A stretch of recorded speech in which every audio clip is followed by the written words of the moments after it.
মানুষ আসল মানুষ হওয়া যায় না। চেহারা সুরতে মানুষ হওয়া যায়, কিন্তু আসল মুমিন ইমানদার মানুষ হইতে হলে কোরআন শিক্ষার দরকার আছে না নাই? এই কোরআনুল কারীম যারা কাফেররাও যখন কোরআনের সংস্পর্শে চলে আসছে, তারাও কিন্তু এই কোরআন দিয়ে তাদের জীবন আলোকিত করছে, ঠিক কিনা বলেন? এই কোরআন যারা পড়বে, যারা আমল করবে, আল্লাহ তাআলা তাদেরকে এই কোরআনের উসিলায় দুনিয়া আখিরাত উভয় জাহানে কল্যাণ দান করে দিবে। জোরে বলেন সুবহানাল্লাহ। আল্লাহ রাব্বুল আলামিন বলেন, ফামান তাবিআ হুদায়া ফালা খাউফুন আলাইহিম ওয়ালা হুম ইয়াহজানুন।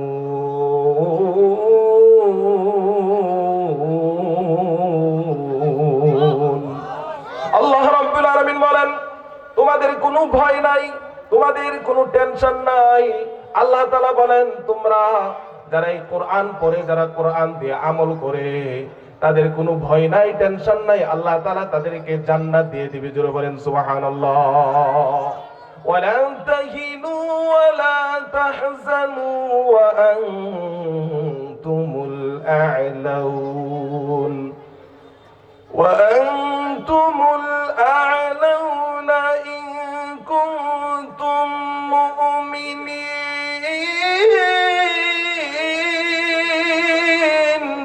আল্লাহু আকবার। আল্লাহ রাব্বুল আলামিন বলেন, তোমাদের কোনো ভয় নাই, তোমাদের কোনো টেনশন নাই, তোমরা দুনিয়া আখিরাতে বিজয় লাভ করবে। তবে শর্ত হলো কোরআন পড়ে না পড়ে। কোরআন পড়ে যারা মুমিন হয়ে যায়, আল্লাহ তাআলা তাদেরকে দুনিয়া আখিরাতে বিজয় লাভ করবে। জোরে বলেন সুবহানাল্লাহ।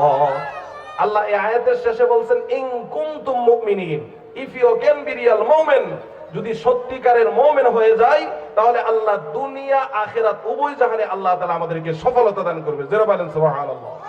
তাহলে আমরা কি মুমিন হতে চাই না চাই না? এই কোরআন যারা পড়ে, কোরআন যারা বুঝে, যারা আমল করে, আল্লাহ রাব্বুল আলামিন সেই সমস্ত মুমিনকে বন্ধু হিসাবে কবুল করে নেয়। জোরে বলেন সুবহানাল্লাহ।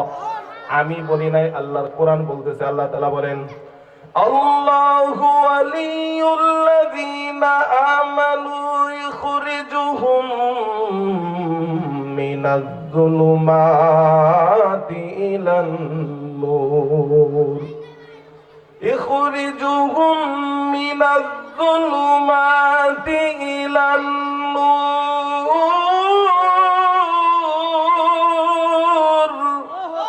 আল্লাহ রাব্বুল আলামিন বলেন, যারা ঈমানদার, কোরআন যারা আমল করে, যারা কোরআনকে ঈমানের সহিত মেনে নিয়েছে, যারা ঈমানদার, আল্লাহ তাআলা তাদেরকে বন্ধু হিসাবে ঘোষণা করেছেন। যারা বলেন সুবহানাল্লাহ।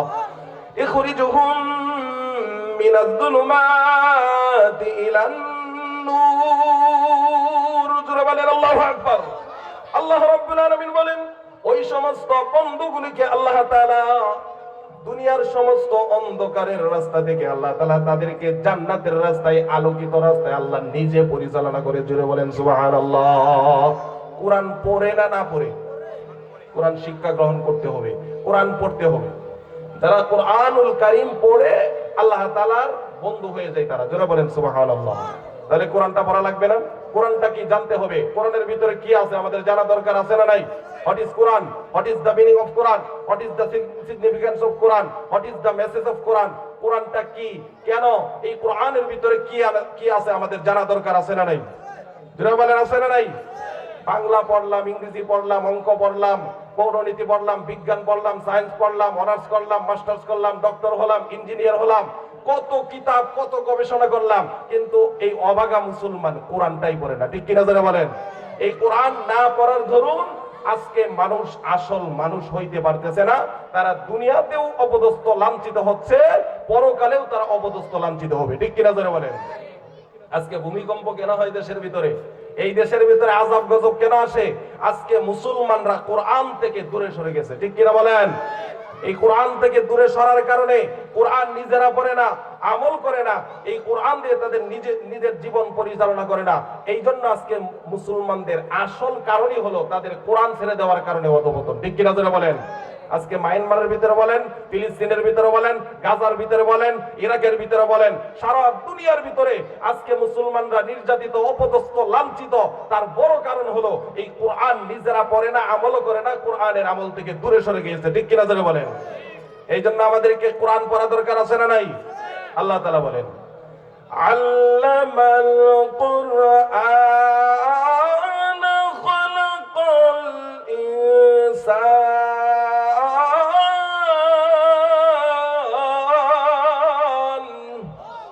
আল্লাহ তাআলা বলেন, যারা কোরআন শিখবে তারাই মানুষ হয়ে যাবে, আর যারা কোরআন শিখবে না তারা মানুষ হইতে পারবে না। যেমন কাফেররা যখন ইসলাম কবুল করছে, আল্লাহ তাআলা তাদেরকে আসল মানুষ বানিয়ে দিয়েছে। যেমন একটা উদাহরণ দেই, হযরত ওমর রাদিয়াল্লাহু তাআলা আনহু ইসলাম কবুল করার আগে এমন কাফের ছিলেন যে নবীকে হত্যা করার জন্য গিয়েছিলেন। জান কিনে বলেন? জান নাই? হযরত ওমর রাদিয়াল্লাহু তাআলা আনহু নবীকে হত্যা করতে যায়, তাহলে কত বড় কাফের। হযরত ওমর রাদিয়াল্লাহু তাআলা আনহু মানুষ হত্যা করছে, মদ পান করছে, এমন কোনো খারাপ কাজ নাই, সব করছে ইসলাম কবুলের আগে।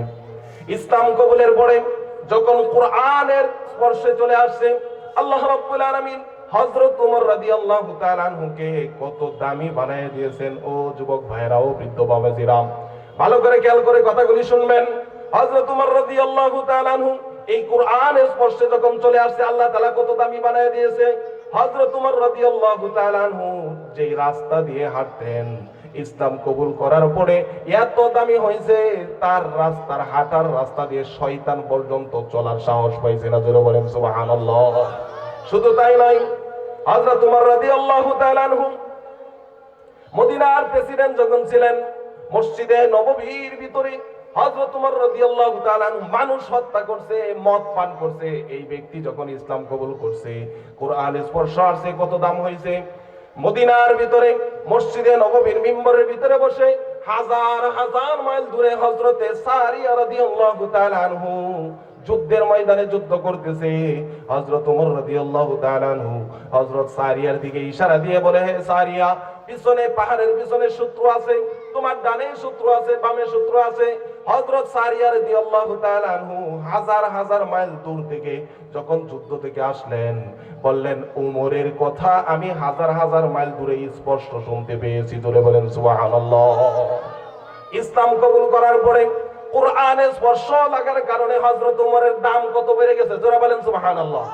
শুধু তাই নয়, হযরত ওমর রাদিয়াল্লাহু তাআলা আনহু কোরআনের স্পর্শে আসার পরে নবীজি নিজে বলছেন, লাউ কানা বাদি নাবিয়্যুল্লাহ ওমর, আমার পরে যদি কেউ নবী হইতো তাহলে আল্লাহ তাআলা হযরত ওমর রাদিয়াল্লাহু তাআলা আনহুকে এই জমিনের নবী বানায়া পাঠাইতেন। জোরে বলেন আল্লাহু আকবার।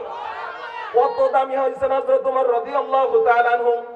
আল্লাহ রাব্বুল আলামিন হযরত ওমর রাদিয়াল্লাহু তাআলা আনহু কোরআনের স্পর্শে আসার পরে হযরতে ওমরের, আল্লাহ তাআলা হযরতের ওমরের দিকে তাকায়া ওমরের কথা মতো আল্লাহ কোরআনুল কারীমের ভিতরে 21 জায়গায় আল্লাহ তাআলা কোরআনুল কারীমের আয়াত নাযিল করেছে। সুবহানাল্লাহ বলেন। এত দামি মানুষ হযরত ওমর রাদিয়াল্লাহু তাআলা আনহু। মদিনার ভিতরে, মিশরের ভিতরে, নীল নদের ভিতরে পানি আসে না। হযরত ওমর রাদিয়াল্লাহু তাআলা আনহুর যুগে উনি কোরআনের স্পর্শে কত দামি হয়েছে সেই কথাটা বুঝাইতেছি। হযরত ওমর রাদিয়াল্লাহু তাআলা আনহু ওই শাসন আমলে যখন নীল নদের ভিতরে পানি আসে না, ওই সময় যুবতী একটা মহিলাকে গলা কাটা করে ওই নীল নদের ভিতরে নিক্ষেপ করলে তারপর নীল নদ পানি দিত, এমন কুপ্রথা চালু ছিল। হযরত ওমর রাদিয়াল্লাহু তাআলা আনহু গভর্নর ছিলেন হযরত আমর ইবনে আস রাদিয়াল্লাহু তাআলা আনহু। হযরত আমর ইবনে আস রাদিয়াল্লাহু তাআলা আনহু চিঠি লিখলেন হযরত ওমরের কাছে, বললেন, হে ওমর, এই মিশরের ভিতরে দেখেন এমন একটা অবস্থায় কুপ্রথা চালু আছে, আপনি কি বলেন? আমি তো মহিলাদেরকে জবাই করতে দেই নাই, এই কুপ্রথা আমি চালু করতে দেই নাই, আপনি কি বলেন? হযরত ওমর রাদিয়াল্লাহু তাআলা আনহু বলেন, হে আমর ইবনে আস, আপনি ঠিক করছেন। হযরত ওমর রাদিয়াল্লাহু তাআলা আনহু দুইটা চিঠি লিখলেন, একটা আমর ইবনে আসের কাছে পাঠিয়ে দিলেন, দ্বিতীয় নাম্বার চিঠি হযরত আমর ইবনে আস রাদিয়াল্লাহু তাআলা আনহুকে বলেন, এই দ্বিতীয় নাম্বার চিঠিটা নীল নদের কাছে আমি হযরত ওমর প্রেরণ করলাম। জোরে বলেন সুবহানাল্লাহ। আরে সাগরের নদীর ভিতরে যদি চিঠি নিক্ষেপ করে পানি আসবে না, আমাদের বিবেকে এটা ধরবে না, ঠিক কিনা বলেন? হযরত ওমর রাদিয়াল্লাহু তাআলা আনহু আল্লাহ রাব্বুল আলামিন তাকে এত ভালোবাসতেন, এত প্যারা হয়ে গেছেন কোরআনের স্পর্শে আসার পরে। হযরত ওমরের চিঠি হযরত আমর ইবনুল আস পাওয়ার পরে রাত্রের ভিতরেই নীল নদের ভিতরে যখন ওমরের চিঠি নিক্ষেপ করলেন, সকাল হওয়ার আগেই নীল নদের পানি জোয়ার এসে মানুষের বিভিন্ন কৃষি জমির ভিতরে পানি চলে গেছে। জোরে বলেন সুবহানাল্লাহ। আমি যেই কথাটা বুঝাইতে চাইছিলাম সেটা হলো, হযরত ওমর রাদিয়াল্লাহু তাআলা আনহু ইসলাম কবুল করার আগে কত পাপী ছিলেন, কত গুনাহগার ছিলেন, কিন্তু যখন ইসলাম কবুল করলেন, কোরআনের স্পর্শ আসলেন, আল্লাহ তাআলা তার দাম বাড়ায় দিয়েছে। জোরে বলেন সুবহানাল্লাহ। এমন দাম বাড়ছে, মদিনার ভিতরে কে কি স্বপ্ন দেখে সেটাও হযরত ওমর রাদিয়াল্লাহু তাআলা আনহু জানতে পারে। জোরে বলেন আল্লাহু আকবার। প্রেসিডেন্ট ছিলেন, মদিনার প্রেসিডেন্ট ছিলেন, এই অবস্থায় কে কি স্বপ্ন দেখে সেটাও সে জানতে পারে। কিতাবের ভিতরে পাওয়া যায়, মদিনার ভিতরে হযরত আলী রাদিয়াল্লাহু তাআলা আনহু যখন হযরত ওমর রাদিয়াল্লাহু তাআলা আনহু প্রেসিডেন্ট ছিলেন, হযরত আলী রাদিয়াল্লাহু তাআলা আনহু স্বপ্ন দেখেন, রাত্রে বেলায় বিশ্বনবী মুহাম্মদ রাসূলুল্লাহ সাল্লাল্লাহু আলাইহি ওয়াসাল্লাম দেশের প্রেসিডেন্ট, স্বপ্ন দেখতেছেন হযরত আলী। স্বপ্নকে দেখেন, হযরত আলী রাদিয়াল্লাহু তাআলা আনহু স্বপ্ন দেখতেছেন যে বিশ্বনবী এখনো জীবিত আছে, কিন্তু বিশ্বনবী ইন্তিকাল করছেন।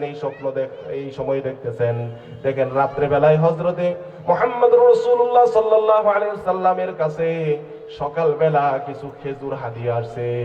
বিশ্বনবী সাল্লাল্লাহু আলাইহি ওয়াসাল্লাম সবাইকে খেজুর হাদিয়া দিতেছে, হযরত আলী রাদিয়াল্লাহু তাআলা আনহুকে একটা খেজুর বিশ্বনবী হাদিয়া দিয়েছেন।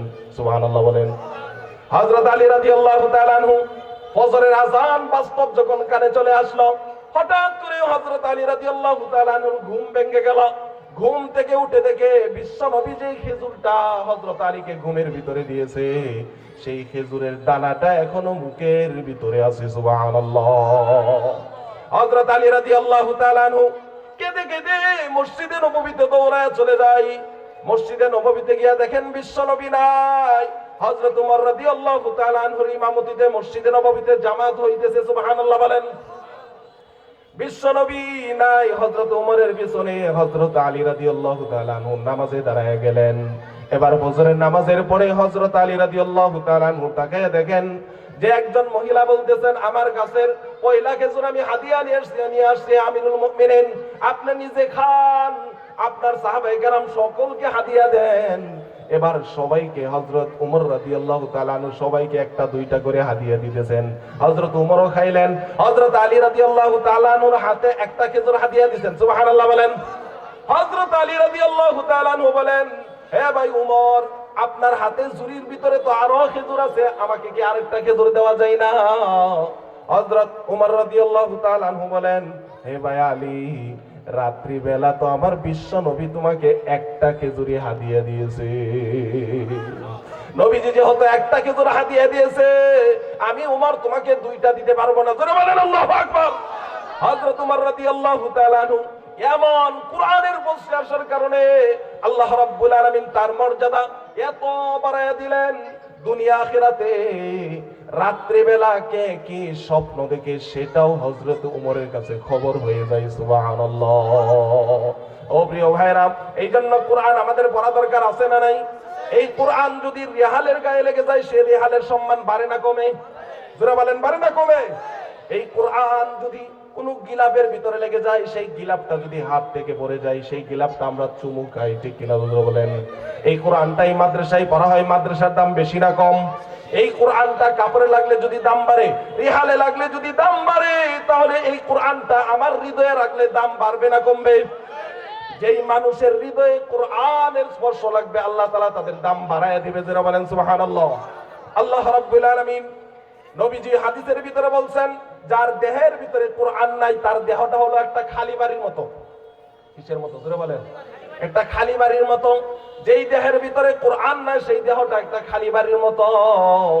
আর যার দেহের ভিতরে কোরআন আছে, তার দেহটা ভরপুর আছে। সুবহানাল্লাহ বলেন। খালি বাড়ির ভিতরে যদি মানুষ না থাকে, কি থাকে? শয়তান থাকে, সাপ বিচ্ছু থাকে, ঠিক কিনা জোরে বলেন? যেই খালি বাড়ির ভিতরে শয়তান থাকে, ঠিক অনুরূপ ভাবে বিশ্বনবী মুহাম্মদ রাসূলুল্লাহ সাল্লাল্লাহু আলাইহি ওয়াসাল্লাম বলেন, যার দেহের ভিতরে কোরআন নাই, তার হৃদয়ের ভিতরে শয়তান থাকে। ঠিক কিনা ধরে বলেন? এই জন্য কোরআন দিয়ে হৃদয়টা ভরা দরকার আছে না নাই? এই কোরআন যারা পড়বে আল্লাহ তাআলা তার সম্মান বাড়ায়া দিবে। কারণ এই কোরআনটা আমাদের মসজিদে আছে, মাদ্রাসায় আছে। আগের মানুষ পড়তো, ভয়ও করতো বেশি, ঠিক কিনা বলেন? আর এখনের মানুষ কোরআন পড়ে না। কোরআনটা কেউ বিশ্বাস করেন নাকি আপনারা? এখনো কেউ বিশ্বাস করেন না? বিশ্বাস করেন।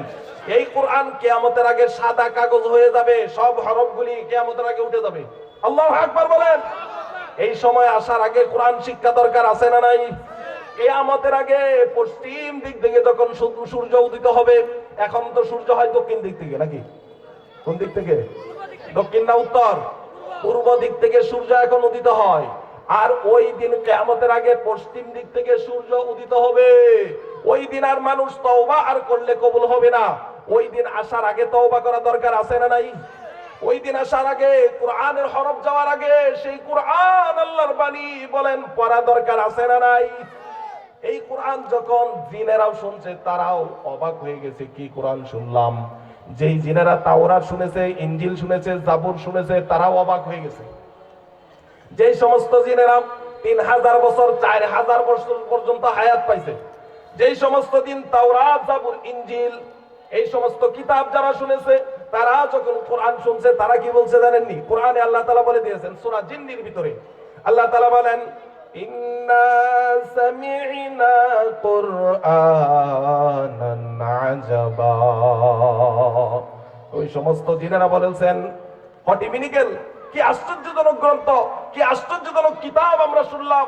আমরা তাওরাত শুনেছি, জাবুর শুনেছি, ইনজিল শুনেছি, কিন্তু কোরআনের মতো এমন বিস্ময় কোরআন, এরকম বিশাল গ্রন্থ আমরা জীবনে আর একটাও শুনি নাই। জোরে বলেন আল্লাহু আকবার। কারা বলছে? যারা তাওরাত শুনেছে, ইনজিল শুনেছে, জাবুর শুনেছে, তারাও হতভম্ব হয়ে গেছে। জোরে বলেন সুবহানাল্লাহ। এই কোরআনুল কারীম যুগে যুগে বিভিন্ন ভাবে পরীক্ষা করা হয়েছে। এই কোরআনুল কারীমের ভিতরে কোনো ভুল আছে নাকি? আল্লাহ রাব্বুল আলামিন এই কোরআনের শুরুতে আল্লাহ বলছেন যালিকাল কিতাবু লা রাইবা ফিহি, this is the book thereof whereof there is no doubt।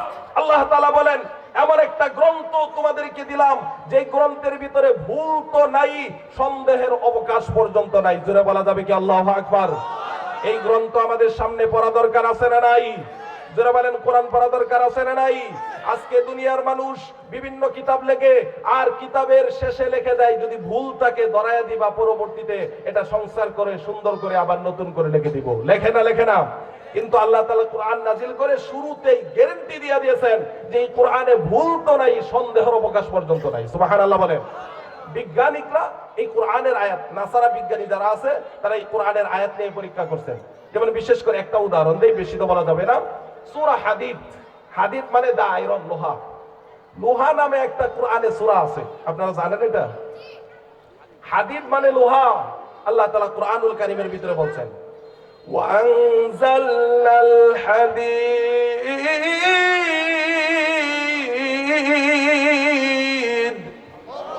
ফীহি বাসুন শাদীদু ওয়া মানাফিউ লিন-নাস।